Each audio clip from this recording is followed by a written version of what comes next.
लोग भूख से मर रहे हैं, हमारे इलाज नहीं हो रहे, वो मर रहे हैं, लेकिन हम कहते हैं कि नहीं, हमें हमारे वो दुश्मन है यार, हमारे वो उसकी जीडीपी कितनी है, हमारी कितनी है। कम से कम हमें अगर लोगों की खातिर तो देखना चाहिए, अगर लोगों को रिलीफ मिल रहा है इससे, तो हमें हमें कंप्रोमाइज़ करना चाहिए। पाकिस्तान की बहुत सी इस तरह मेडिसिन फैक्ट्रीज है, इनके जो प्रोडक्ट्स है वो मल्टीनेशनली बैन है। और इस कंपेयर टू इंडिया के जो मेडिसिन है वो उनकी प्राइस भी इतनी ज़्यादा नहीं है और उनके जो साइड इफेक्ट है वो बहुत कम होते हैं। लीवर ट्रांसप्लांट या किडनी ट्रांसप्लांट पाकिस्तान में आया है अभी तो 1-2 साल पहले ही, लेकिन इंडिया देखें तो आज से 10-12 साल पहले भी वो लीवर ट्रांसप्लांट और ये बाकी सारी चीज़ें वो मेजर सर्जरीज वो कर रहा था। तो इसी से आपको अंदाज़ा हो जाएगा कि हम उनसे कितना पीछे नहीं है। इंडिया जो है वो मेडिकल टूरिज्म का हब बन चुका है। पूरी दुनिया से लोग अपने प्यारों का इलाज करवाने के लिए इंडिया जाते हैं। यहाँ तक कि हर साल पाकिस्तान से बहुत ज्यादा लोग जो हैं ट्रांसप्लांट करवाने, डिफरेंट ऑपरेशन करवाने इंडिया जाते हैं। इसी पर आज हम बात करने वाले हैं पाकिस्तान के अवाम से, तो आइए चलिए हमारे साथ। एक रिपोर्ट के मुताबिक पता चला है कि 194 कंट्रीज में इंडियन मेडिसिन का इस्तेमाल किया जाता है। यहाँ तक क्या होता है कि पाकिस्तान में भी इंडियन मेडिसिन यूज की जाती है और चाइना भी जो है कोविड में भी इंडियन मेडिसिन यूज करता है और अभी भी उन्होंने कोविड से निपटने के लिए इंडियन मेडिसिन की डिमांड की है। क्या कहेंगे, इंडिया जो है वक्त के साथ साथ हर सेक्टर में जो है वो अपनी ग्रिप स्ट्रॉन्ग करता चला जा रहा है। अच्छा, इसके ना मल्टीपल रीजंस है ना। एक तो ये ना कि इंडिया और पाकिस्तान के जो एजुकेशन सिस्टम है ना वो डिफरेंट है ना, और यहाँ पे तो जो बिजनेस जो मेडिसिन की फैक्ट्रीज है ना वो बिजनेस माफिया है। वो जस्ट प्रॉफिट को इंक्रीज़ करने के लिए इस तरह मेडिसिन लॉन्च करते हैं कि उनके कुछ टाइम के लिए इफेक्ट होते हैं, लेकिन कुछ टाइम के लिए वो आपको सोल्यूशन देते हैं, लेकिन उनके लॉन्ग टर्म के साइड इफेक्ट होते हैं। तो इसकी वजह से पाकिस्तान की बहुत सी इस तरह मेडिसिन फैक्ट्रीज है, इनके जो प्रोडक्ट्स है वो मल्टीनेशनली बैन है। और इस कंपेयर टू इंडिया के जो मेडिसिन है वो उनकी प्राइस भी इतनी ज़्यादा नहीं है और उनके जो साइड इफेक्ट है वो बहुत कम होते हैं। और इंडिया के तकरीबन 5-6 इस तरह बड़ी बड़ी कंपनी से उनको हर साल अवार्ड्स मिलते हैं कि उनके जो मेडिसिन है, उनके जो प्रोडक्ट्स है वो हेल्थ के लिए अच्छे हैं और इनके जो साइड इफेक्ट है वो मिनिमम लेवल पे होते हैं। तो पता है कि एक बहुत अरसे तक पाकिस्तान में इंडियन मेडिसिन का इस्तेमाल किया जाता रहा है, बल्कि हमारी जो मेडिसिन का खाम माल है वो भी इंडिया से आता था। लेकिन हमारी आपस में ट्रेड बंद होने की वजह से जो मेडिसिन इंडिया से आती थी, पहली बात तो यह है कि उनकी कीमतों में इस हद तक इजाफा हो चुका है कि लोग जो है वो अफोर्ड ही नहीं कर पा रहे। बिल्कुल, ये तो हमारे लिए बड़ा मसला है ना कि एक अनफॉर्चुनेट सिचुएशन है कि और बहुत सी मसाइल है, इन्फ्लेशन है, अनएम्प्लॉयमेंट है, और आपको पता है कि हेल्थ इज़ वेल। अगर आपको हेल्थ के मसले होते हैं और अभी कैंसर के मेडिसिन नहीं मिल रहा है, तो ये तो हमारी अपनी बदकिस्मत है कि हमने ट्रेड ख़त्म कर दिया और जो इसका जो नुकसान उठा रहे हैं वो पब्लिक उठा रहे हैं। क्योंकि बीमार ज़्यादा होते हैं, एलीट क्लास तो बीमार होती है वो तो डायरेक्ट लंदन और फलाना जगह पे चले जाते हैं, लेकिन जो बीमार होते हैं वो तो गरीब क्लास, जो मिडिल क्लास है, लोअर मिडिल क्लास, वो लोग बीमार होते हैं। तो उससे ज़्यादा मसला इनके लिए होता है। आपको नहीं लगता कि हमें इंडिया के साथ जो है अपनी ट्रेड खोल देनी चाहिए ताकि कम से कम हमें इलाज की सहूलियत तो मैसर होना?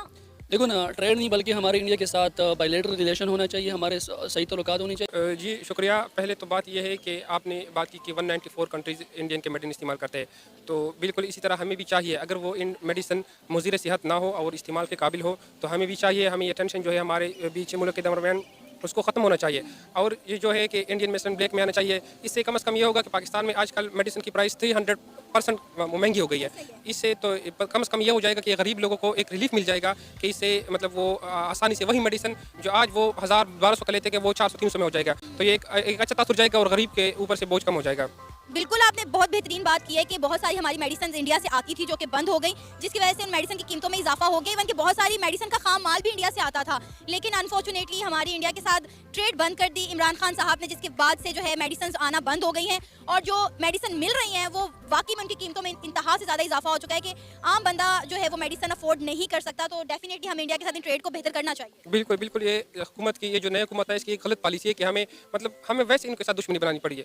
कोई वजह नहीं है यार, हमारे क्या है, हमारे लोग भूख से मर रहे हैं, हमारे इलाज नहीं हो रहे, वो मर रहे हैं, लेकिन हम कहते हैं कि नहीं, हमारे वो दुश्मन है यार, हमारे वो उसकी जीडीपी कितनी है, हमारी कितनी है। कम से कम हमें अगर लोगों की खातिर तो देखना चाहिए, अगर लोगों को रिलीफ मिल रहा है इससे, तो हमें हमें कंप्रोमाइज़ करना चाहिए, हमें उनके साथ पॉलिसी ऐसी रखनी चाहिए ताकि वो मेडिसिन इम्पोर्ट कर सके हम और लोगों को रिलीफ दे सकें। आपको पता है कि इंडिया की जो पॉलिसीज हैं, फॉरेन पॉलिसी है, वो अवाम दोस्त पॉलिसी है। वो हमेशा अपनी अवाम को मद्देनजर रखते हुए पॉलिसीज बनाते हैं और वो तमाम इकदाम करते हैं जो उनके अवाम के लिए बेहतर होते हैं। लेकिन हमारे हुक्मरान जो है वो सिर्फ अपनी सियासत के इर्द गिर्द जो है मंडरा रहे हैं, उन्हें अवाम से कोई सरोकार नहीं है। आदिल, एक रिपोर्ट के मुताबिक पता चला है कि 194 कंट्रीज में इंडियन मेडिसिन का इस्तेमाल किया जाता है। यहाँ तक क्या पता है कि पाकिस्तान में भी इंडियन मेडिसिन यूज होती रही है और चाइना में भी, और फिलहाल भी अभी चाइना जो है इंडिया से इंडियन मेडिसिन की डिमांड कर रहा है। क्या कहेंगे, पहले तो हम कहते थे कि इंडिया जो है वो मेडिकल हब है, वहाँ पे लोग जो है बड़ी तादाद में इलाज के लिए जाते थे, लेकिन अब इंडिया जो है पूरी दुनिया को मेडिसिन भी प्रोवाइड कर रहा है। एक्चुअली इसमें बेसिक जो रीज़न वो ये है कि जो हमारी यहाँ पे गवर्नमेंट है ना वो अनस्टेबल है, क्योंकि कोई पता नहीं होता, 2 साल 2.5 साल हमारी कोई और गवर्नमेंट होती है, कभी पीटीआई आ जाती है, कभी पीएमएल आ जाती है। तो इसकी वजह से हमारा जो कंट्री है ना वो डेवलप नहीं कर रहा हर शोबे में, चाहे आप मेडिकल कर ले, इंडस्ट्रियल कर ले या जो भी कर ले। तो मेरे ख्याल में बेसिक रीज़न तो यही है कि हमारी एक गवर्नमेंट जो है ना स्टेबल होनी चाहिए। तो फिर ही हम मतलब दूसरी कंट्रीज़ के साथ हम अपने जो ताल्लुकात हैं वो बेहतर बनाएंगे। और मेडिसिन में भी ज़ाहिर सी बात है, हमारे सर्जिकल वैसे भी काफ़ी हम मतलब कंट्रीज़ में जाते थे, लेकिन अब वो भी मतलब काफ़ी अंडर डेवलप हैं, तो उसकी वजह से काफ़ी मुश्किल में है हमारा कंट्री।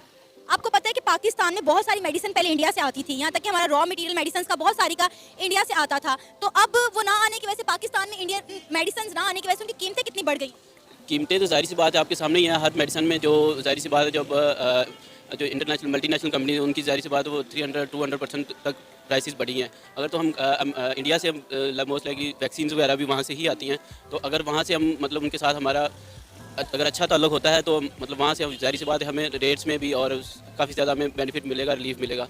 तो मेरे ख्याल में ये है कि अगर तो हमें बेनिफिट अगर इस तरह का मिलता है हमें लोगों के लिए, तो ज़ाहिर सी बात हमें करना चाहिए कि उनके साथ अच्छे ताल्लुकात रखने चाहिए, क्योंकि अभी नेबर हमें और इसके अगर जब तक हम हमारे नेबरिंग कंट्री के साथ हमारे ताल्लुकात सही नहीं होंगे, हम कभी भी वो मतलब डेवलप नहीं कर सकेंगे इतना ज़्यादा जितना एज़ कम्पेयर टू अदर। जब से इंडिया के साथ हमारी इंपोर्ट एक्सपोर्ट बंद हुई है, हमारी ट्रेड इंडिया के साथ बंद हुई है, तो पाकिस्तान की मेडिसिन की जो कीमतें हैं वो कितनी हाई हो गई? मैं भी मेडिकल फील्ड में ही हूँ, तो बहुत ही ज़्यादा मतलब प्राइसेस इंक्रीज़ हुई हैं। मतलब मेरे ख्याल में 200-300 गुना ज़्यादा मतलब प्राइसेस इंक्रीज़ हुई हैं।